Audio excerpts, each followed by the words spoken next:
Remember when I was sad that there were no announcements during the first week of the Eurovision season? When things were quiet. Things are still quiet. Well, I mean, Mm. on the artist front, yes. On everything else, maybe not so much. Yeah, the drama. The drama. I was going to say the drama begins. No, the drama has always been there. Definitely. But So there's a let's talk lot about it. happening. Yes. Yeah. Welcome to Eurovisionphiles.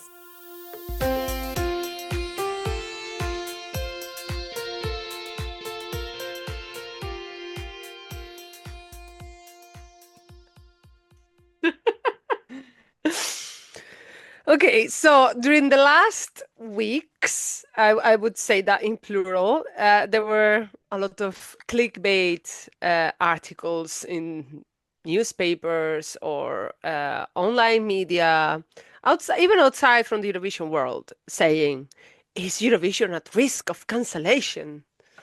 And of course, as a Euro fan, you go and click and start to panic. Of course, I don't think it's at risk of cancellation.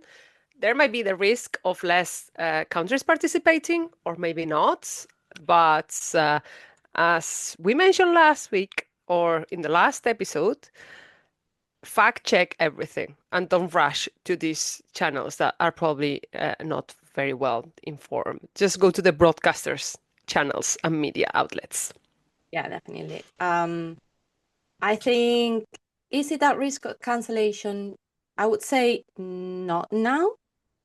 Um, I think it will always depend on how many countries are willing to participate at the very end, because obviously I Hmm. think you might drop beyond a certain threshold that then might make it I think redundant, or it would not be appealing. I Hmm. think that's where people might be worrying. Are we at that stage? I would say no. Um, but yeah, I think some of those articles were talking about Vienna putting some pressure, or Austria and Orff putting some pressure Hmm. on the EBU and the different broadcasters that obviously are talking about all these potential withdrawals. Um, and I understand that, if you are a host city and the host organizer, and that, you have done the whole process to get the city ready, and it's going to bring obviously a lot of money, a lot of tourism, that might create an absolute panic, with people thinking, what are we going to do now? It's probably very tricky, and I think there must be a certain panic in all this. But yeah, I don't know. um like, if we can Who say, knows? who knows? Yeah, but it's like, I don't know if we can say yet that we are there. I don't think so, and hopefully we will never there. And probably because all this gossiping and rumors and whispers, the EVU decided that they're going to host a vote in early November. So all EVU members, and when I would like to highlight the EVU membership here, they will vote whether Israel stays in Eurovision or not. Mhm. Exactly. So, all EVU members, that means all the broadcasters that are not participating in Eurovision. For instance, we have Turkey, Lebanon, Egypt, and Morocco. also there Morocco. There are some countries that have a couple of broadcasters, not just the one participating in Eurovision. Yeah. um yeah, it's going to be a very interesting situation, because obviously I think we get used to the 37 countries and we think that's it, and then suddenly um you get like 50 something, I think it is. So 56, I think. yeah. And obviously we were talking about people that I don't think are even in our radar. I think, countries like Turkey, probably people they feel a little bit more connected to it because Turkey has participated in Eurovision Yeah. for many years and so on. But then Lebanon is one of those countries similar to Israel where people think, but this is a European broadcasting corporation. Why, why are they participating? They're not European, but I suppose as an organism and as organization, it's a different thing, and you Yeah. can have. I think it's more like the whole Mediterranean Hmm. influenced countries. Yeah. But yeah, it's going to be an interesting one. Yeah. And even the Vatican can vote. The Vatican broadcaster. I I saw would love to see that. that. I saw that. I mean, imagine if they did like if they voted in Eurovision a bit like San Marino, like always with the same like the same view. Like the castle, instead of the castle, you see like some Peter Square. That would be amazing. And the That Pope would be actually amazing. giving the points. The Pope giving the points, please. Yeah. Uh, but yeah, it's gonna be a secret vote, and that means we will never find out what or which broadcaster vote for what decision. Yes. We will never Um, find out unless they want to disclose it, if they can. yeah, I don't know. I think it opens also the question is like, is it a personal vote of those members that are voting, or are they given guidelines actually from the Hmm. broadcaster? Because if it becomes a, like you say, if they decide to disclose it, probably then they are obligated by their broadcast organization to actually say how they Yeah, voted. But if they are not, and it's really truly as a secret vote, then you have the question whether people are going to vote from their conscience rather than from the mandate that they get from the organizer, from the organization, from the yeah. broadcast. I would like to think that all these broadcasters, they meet in a committee or something before going and vote, so there's an agreement. Hopefully, Hopefully, yeah, that it's not just one person's vote that decides. exactly. Um, it might be with some broadcasters' decisions, actually. Yeah, true. But the good news is by the by the beginning of November, things will start looking clearer in terms of which countries are participating. If Israel is excluded, we will have Spain, the Netherlands, and so on, or maybe we will have Israel and not other countries. We don't know, but it will become clearer what's happening and who will represent which country. We will have artists, we will have songs. Yeah. So something that was going to happen in December, it's now moved to early November because I think the EBU is feeling the tensions as well. Yeah, I think also it is very difficult to do everything in December and say, a certain result happens in December and now you got 2 days to decide whether you're participating or not. Yeah, That I think there's a space of time where, first of all, people can actually take those decisions. But I wonder if there's a vote, something happens, and then between the vote and the time they have to decide, there are additional pressures or something else might happen. So I wonder if the vote is going to be the end of the matter here. I think it will never be the end of the No, it's matter. never going to be the end of the matter, and obviously, like it's a temporary thing. Probably, it's like even if Yeah, they vote to exclude, it will be probably like a 1 year thing, and then they will have to decide what to do. But let's say they say we vote to continue as it is, I would expect that there will be lots of pressure from the organizer or from the broadcasters that are against yeah, Israel's participation, because some of them are becoming really, really vocal. And also, we know that some of them are now saying, if we don't participate, we don't broadcast. And that yeah. means rights, money. it becomes a much bigger thing as well. If they don't broadcast, they won't vote. Are they receiving money from those votes, the telephone votes, and so on? It's a lot, and yeah, that's what It's I a mean. It's full-scale boycott. exactly that's what I mean. Like, I don't think even the vote, if the vote is to remain as it is, I definitely doubt that it's going to be the end of the matter this year. Yeah, let's see. But we're But going to see, we yeah. will, yeah, we don't even know the specific date. Not yet. Yeah, they Please tell actually, us so we can wait and see what happens with like the yeah, announcement of the city, you know?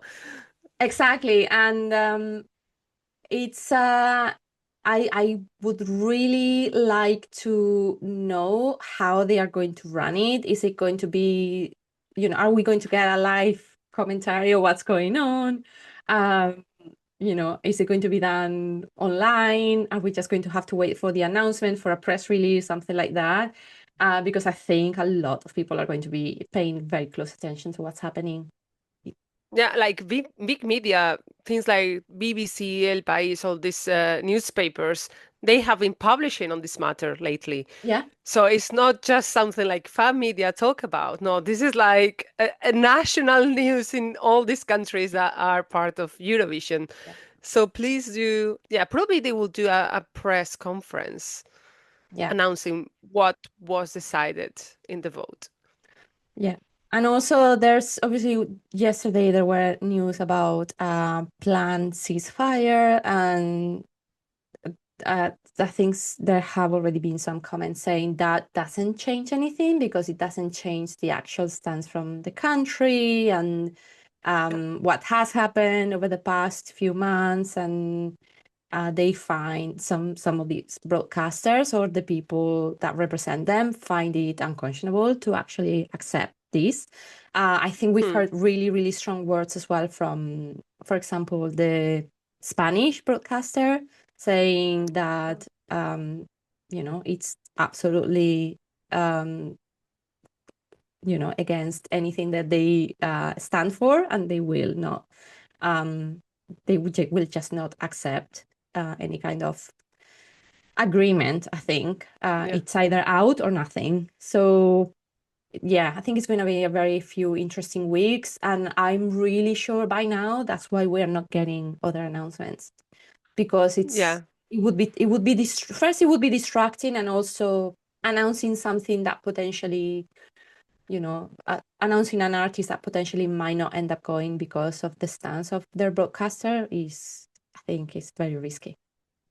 Yeah, I think we won't get any announcement until then.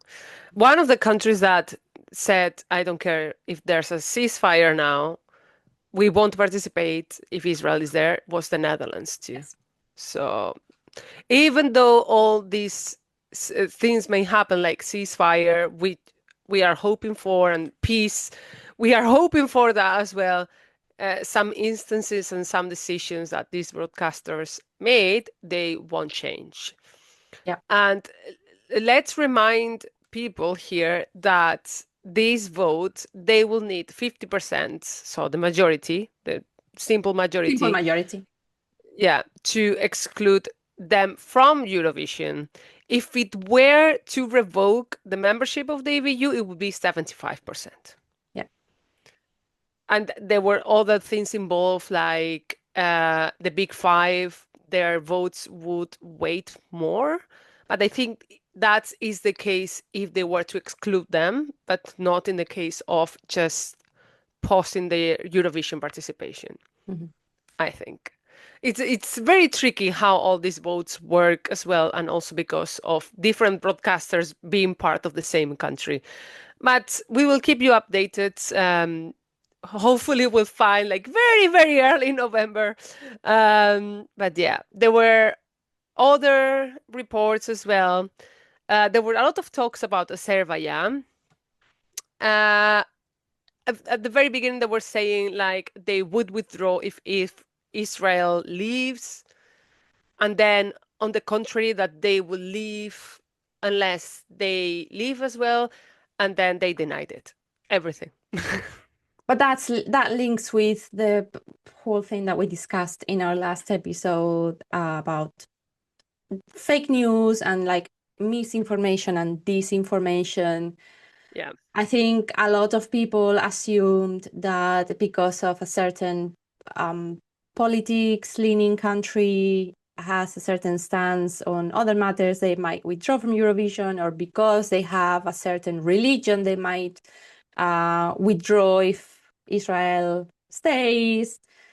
And I think at the end of the day, they are just going to wait. And I wonder if a lot of these countries are just waiting to try to see where the wind is blowing with the rest of the countries before they take a decision. I think I understand where they came from with Azerbaijan, because it's very like it's in a certain block, politically speaking, and I think Yeah. Israel is a bit in that certain block. But I think with these things we tend to be sometimes surprised as well. Yeah. There were a lot of people trying to guess what countries are going to vote for. We won't be doing that, at least publicly. No, We no, can figure out in private between ourselves. yeah, I think the only guesses that we try to do are the fun ones about like who's gonna go past the semifinal, and we get it wrong Yeah. anyways. We usually get it We were wrong. so So wrong this year. yeah. Well, we were so wrong the second semifinal last year as well. We were very good in But the the first first one. one, Oh, nail spot it. on, spot on.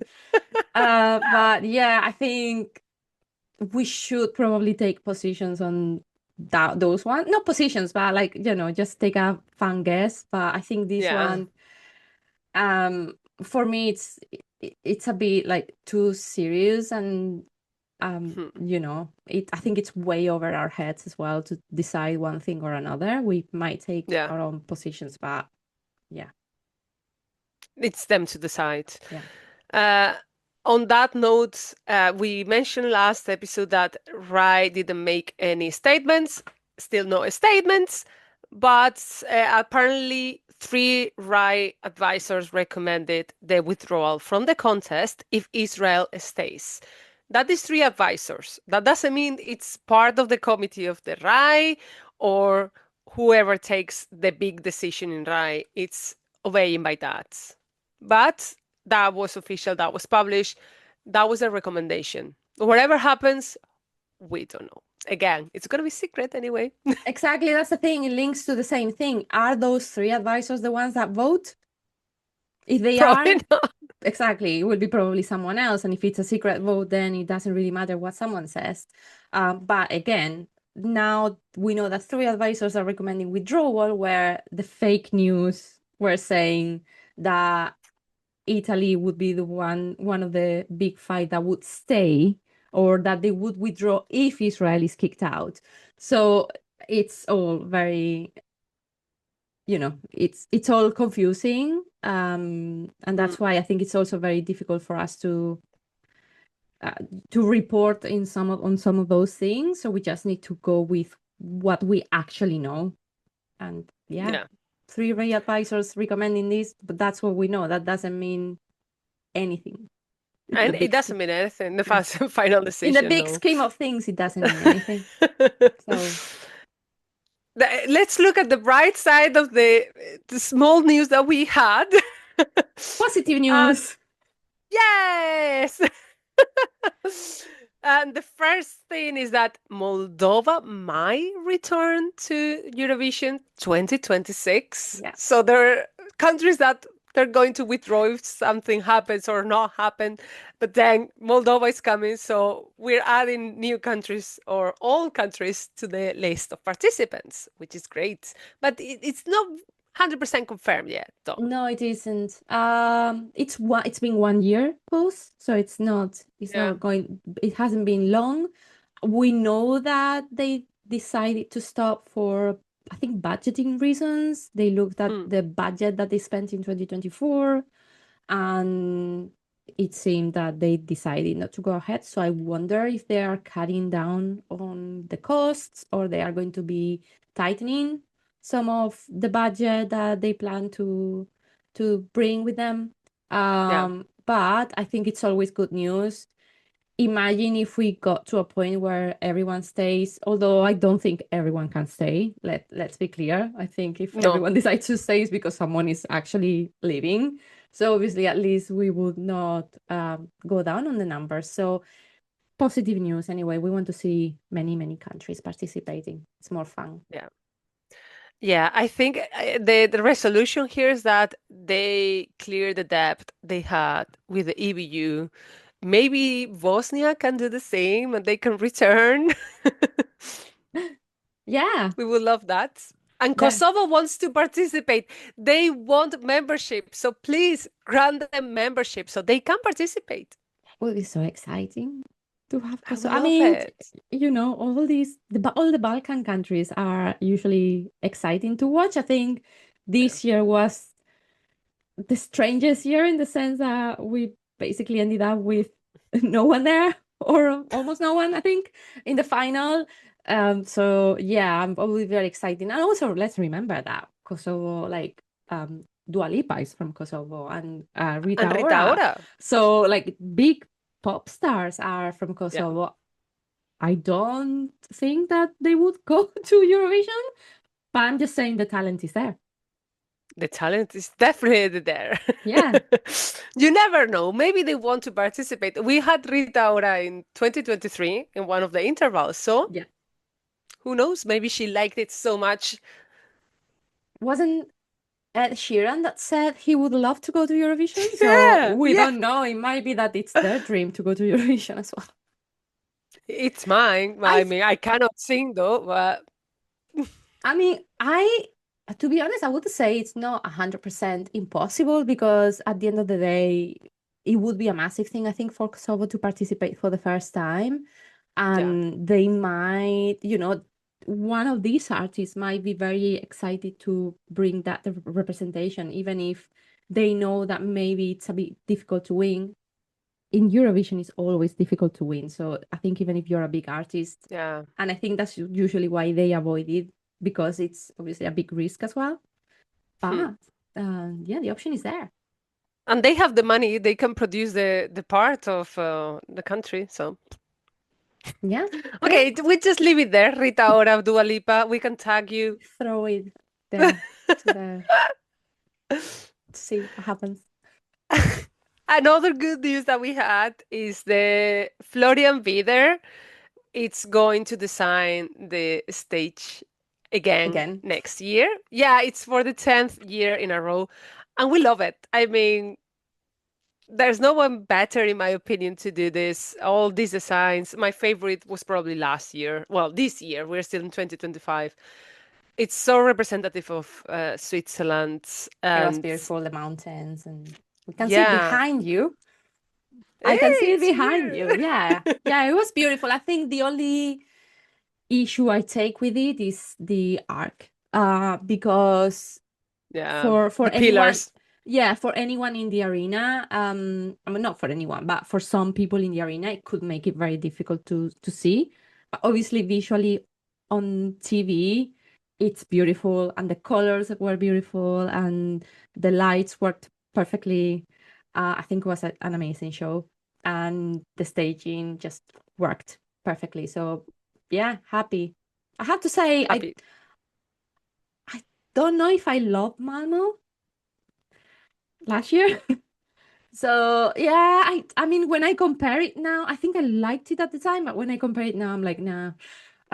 It's not Like that I don't like it, but I think this one here has more identity of the yeah, country itself. yeah, yeah. I wonder what they will do with Austria. I suppose because of Salzburg being like the home of Mm. music and so many composers and so on. I suppose there will be a very, very strong focus on the music.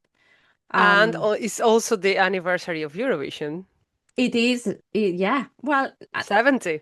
not anniversary, but it's like the 70th edition. So yeah, Yeah, so it's like a round number, which makes it more special if you like want. yeah, it's like they've been so lucky as well in Austria because the 60th was also there.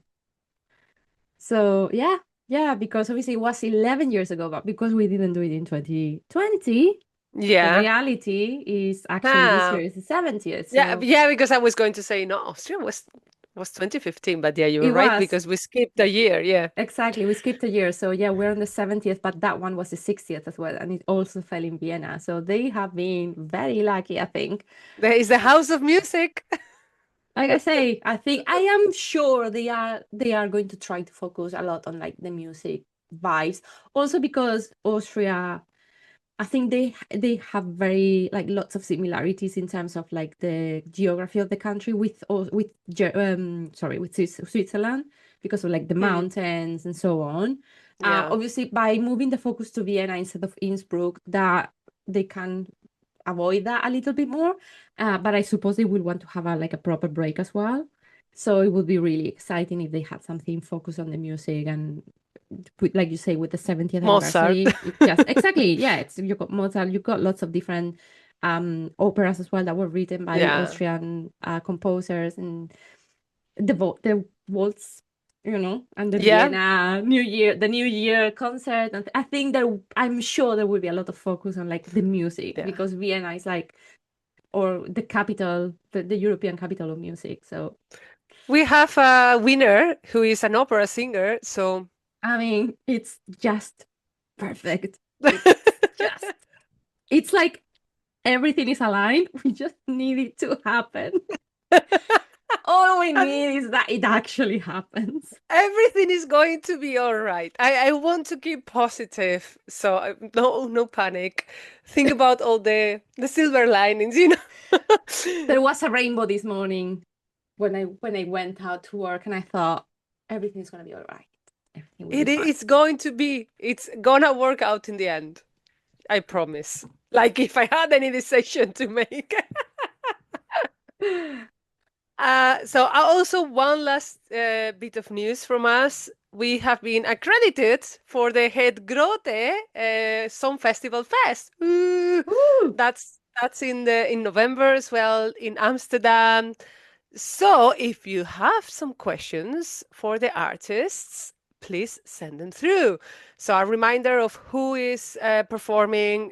We have Berka Serduchka, we have JJ, Kyle Alessandro, Miriana Conte, Mons Zimmerlow, Kalin, Kino, loads of very well-known Eurovision faces.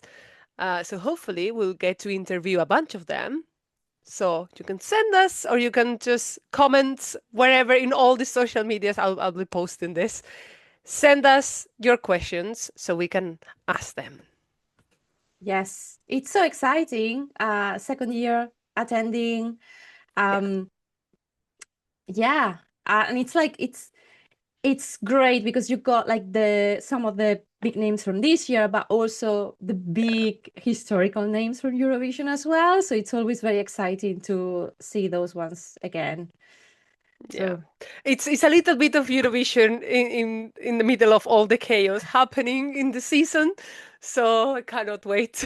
I wonder if I mean, it's supposed, so that is second half of November. So I wonder Yes, if we will have a decision by then. Um, I think so. and yeah, I think obviously the vibe might be affected, but hopefully in a good way. Hopefully. Hopefully everyone is in a very good mood and wanted to have fun. Yeah. And before that, we have the Catharsis tour, but I won't talk about this just yet. I will leave it until it happens so you can see and all the videos. We But are yes, saying please. catharsis many times. Yeah, we're gonna see And them. then, I get nervous. 3 days in a row, and then I'm going to Amsterdam and see them again. yeah. I'm gonna I'm gonna dream with catharsis by the end of the week. I 3 days in already a row. am. I know. Uh, catharsis, please answer our our Answer our questions. emails. Answer our emails. She's getting nervous now. But yeah, you can still send us the questions for the Het Grote, and Whatever. Yeah. that will do. That will do. And thank you Yeah. for listening. We'll be back with more news, hopefully. Yeah. Remember that you can listen on Spotify, but watch as well on Spotify. And this time you will be able to watch. We know that there were technical issues last time. And you will be able to watch on YouTube as well. You can follow on Instagram and on TikTok and all, Spotify as well and YouTube. Anywhere where we got comments, please send the comments with questions and whatever you think, whatever's in your mind. If you want us to discuss something, you can also drop us a line. Yeah, it's always good to have topics to talk about. In the absence of because we have nothing. Yeah. So yeah, please send us topics. Thank you for listening, guys. Thank you. See you soon. Remember, you can subscribe to Apple Podcast, Spotify, leave a 5-star review, and check out our Instagram account.